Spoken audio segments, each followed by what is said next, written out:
Hello student, welcome back to Mantis Data 24/7. This is Anita Sharma, your history mentor. Student, एक साल में हजारों घंटे होते हैं और उन हजारों घंटों में पढ़ने के बाद हमें इन 3 घंटों में अपना दी बेस्ट देना होता है। तो जितना भी हमने साल भर में पढ़ा, ये अब वो आखिरी आपका पड़ाव आ गया है जब आपको इन 3 घंटों में अपना दी बेस्ट परफॉर्म करके दिखाना है। तो आपको अपने एग्जाम के दौरान क्या करना है, इससे पहले क्या करना है और इसके बाद में क्या करना है, क्योंकि इतने दिनों से लगातार हम जो प्रैक्टिस करते आ रहे हैं, प्रिपरेशन करते आ रहे हैं, रिवीजन करते आ रहे हैं, अब आपके लिए ये जो लास्ट मोमेंट पर मैं आपको कुछ बातें ऐसी इंपॉर्टेंट बताने वाली हूं जो कि पढ़ाई से बिल्कुल अलग होगी कि लास्ट मोमेंट में आपको क्या करना चाहिए और क्या नहीं करना चाहिए। तो वीडियो को लास्ट तक जरूर देखिएगा, तभी आपको सारी चीजें समझ में आएंगी। तो सबसे पहले हम बात करते हैं डूज की कि आपको क्या करना चाहिए, है ना।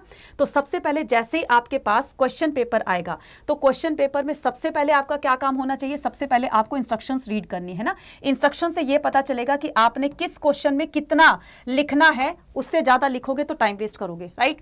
सेकंड पर बात करते हैं कि read each question carefully at least 2 time. जहां पर आपको एक बार समझ में आ जाता है क्वेश्चन को तो बहुत अच्छी बात है, जहां पर आप क्वेश्चन को समझ नहीं पाते हो तो उसको 2 से 3 बार अच्छे से रीड कीजिए। डेफिनेटली आपको कोई ना कोई पॉइंट ऐसा याद आएगा जिसके बिहाफ पर आप पूरा का पूरा आंसर आप फ्रेम कर सकते हो, ठीक है। तो इसके लिए क्या करना है, आपको क्वेश्चन को एटलीस्ट 2 बार तो पढ़ना ही पढ़ना है। तीसरी बार क्या आएगा, थर्ड पॉइंट पर हम बात करते हैं start with the easy question. बच्चे ये गलती कभी मत करना कि आप डिफिकल्ट क्वेश्चन से आप उसको स्टार्ट करो, हमेशा क्या करना, इजी क्वेश्चन से स्टार्ट करना। ये भी जरूरी नहीं है कि आप फर्स्ट से ही स्टार्ट करो, आपको जो भी इजी लगता है आप उसका नंबर डालिए और उसको आंसर लिख दीजिए। नेक्स्ट कहता है right your answer with in the limit. तो अपने आंसर को लिमिट के अंदर ही लिखना है। जैसे अगर मैं शॉर्ट आंसर्स की बात करूं तो शॉर्ट आंसर्स की लिमिट कितनी दी होती है, 60 to 80 वर्ड्स की दी होती है। अगर मैं लॉन्ग आंसर की बात करूं तो 300 से 350 के बीच में दी होती है। तो अगर आप उसे थोड़ा बहुत, ठीक है, कम ज्यादा चल जाएगा, लेकिन आप उसको ज्यादा एक्सीड मत करना, क्योंकि टाइम वेस्ट करने वाली बात है। टाइम रहेगा आपका पास, लिमिटेड टाइम रहेगा, तो अगर आप एक ही क्वेश्चन पे इतना टाइम लगाएंगे तो बाकी क्वेश्चन रह जाएंगे। तो इसलिए आपको क्या करना है, लिमिट के अंदर ही अपने क्वेश्चन का आंसर देना है। नेक्स्ट बताता है fill map question with the pencil then pen. तो पहले आप अपने मैप बेस्ड क्वेश्चन को पेंसिल से फिल कीजिएगा, उसके बाद आप उसको फेयर कीजिएगा, क्योंकि अगर गलती हो गई तो हम पेंसिल वाले को क्या कर सकते हैं, रब कर सकते हैं, लेकिन पेन को नहीं कर सकते हैं। इसलिए पहले आप टाइम से क्या करेगा, पहले पेंसिल से फिल कीजिएगा, उसके बाद आप पेन से कीजिएगा। तो ये तो थी आपकी जो आपको काम करने हैं डूज वाले। अब हम क्या करते हैं डोंट वाले, जो आपको काम नहीं करने हैं। Don't start with the difficult and the lengthy question. तो पहले आप बड़े बड़े क्वेश्चन को मत कीजिए, पहले आप इजी क्वेश्चन को उठाइए और जो छोटे क्वेश्चन है पहले आप उनको उठाइए, राइट। तो डिफिकल्ट करोगे, लेंथी क्वेश्चन करोगे तो बाकी के क्वेश्चन छूट जाएंगे बच्चे, क्योंकि स्टार्टिंग में इतनी एनर्जी होती है, इतना जोश भरा होता है कि हम उसमें लिखते जाते हैं, तो फिर बाद में टाइम कम रहता है, फिर बाद में कोई ना कोई क्वेश्चन छूट जाएगा। नेक्स्ट आता है आपके पास अवॉइड कटिंग्स। तो बच्चे आपको ना कटिंग्स अवॉइड करनी है। एग्जामिनर को यहीं पर गुस्सा आ जाता है, जो आपके कटिंग्स देखता है ना, उसी में आपके मार्क्स कट जाते हैं। तो आपको यह कोशिश करनी है कि आपको कटिंग्स अवॉइड करनी है। अगर इन केस कभी आपसे मिस्टेक हो भी जाती है तो आपको क्या करना है, जस्ट उसके ऊपर जो भी कुछ लिखा है आपने उसको एक कट लगाना है। ज्यादा उसको इस तरीके से कट मत लगाइएगा, आपको क्या करना है, उसको एक कट लगाना है, दैट्स इनफ। एग्जामिनर को इसी से समझ में आ जाएगा कि बच्चे ने यहां पर कट लगाया। अब ये देखने में भी सुंदर लग रहा है, अब आप उसको ऐसे ऐसे घिसते रहोगे तो यहां पर आपके मार्क्स कटने के पूरे चांसेस हैं। इसलिए आपको क्या करना है, पहले तो ये कोशिश कीजिए कि कटिंग्स ही ना हो। अगर आपको कटिंग करनी है तो उस पर एक लाइन लगाइए, क्लियर है। So write with the neat and clean handwriting. तो आपको क्या करना है, बिल्कुल क्लीन हैंड राइटिंग में अपने आंसर्स को समझाने की, अपने आंसर को प्रेजेंट करने की कोशिश कीजिएगा, क्योंकि आपकी राइटिंग बहुत ज्यादा मैटर करती है। तो अपनी राइटिंग ऐसा कीजिएगा कम से कम एग्जामिनर को तो समझ में आ जाए, तो ऐसी राइटिंग आप लिखिएगा। नेक्स्ट कहता है कि डोंट स्किप एनी क्वेश्चन। आपको ये गलती बिल्कुल नहीं करनी है कि कोई क्वेश्चन नहीं आ रहा है तो आप उसको स्किप करके आगे बढ़ जाए, नहीं। अगर कोई क्वेश्चन नहीं आ रहा है आप पहले उसको स्किप कर दीजिए, लेकिन बाद में टाइम आता है तो उसके रिगार्डिंग आप कुछ भी लिखिए, कुछ भी 1-2 पॉइंट 1-2 लाइन कुछ भी लिखिए, लेकिन आपको लिखना है। अगर पहले नहीं आता, उस पर सोचने का टाइम आपको लग रहा है तो आप उसको बाद में कीजिएगा, लेकिन छोड़ के मत आइएगा, क्लियर है।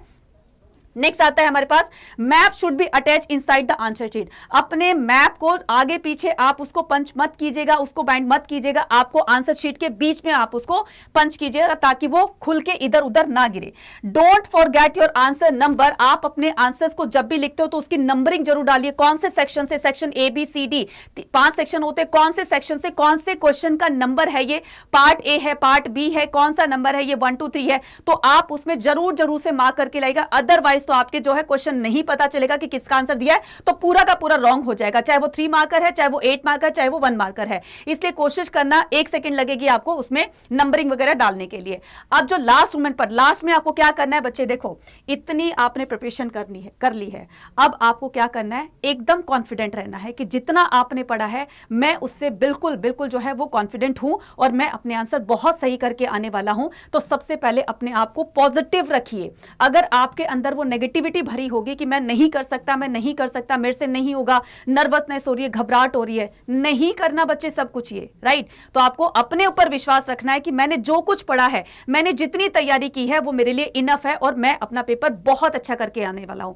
तो सारी एक रात के लिए या थोड़ा सा टाइम के लिए अपने आप के लिए आप पॉजिटिव सोच सकते हैं ना, तो क्या करना है आपको, अपने आप को कॉन्फिडेंट रखना है कि मैं कर सकता हूं और अपने आप को पॉजिटिव रखना है।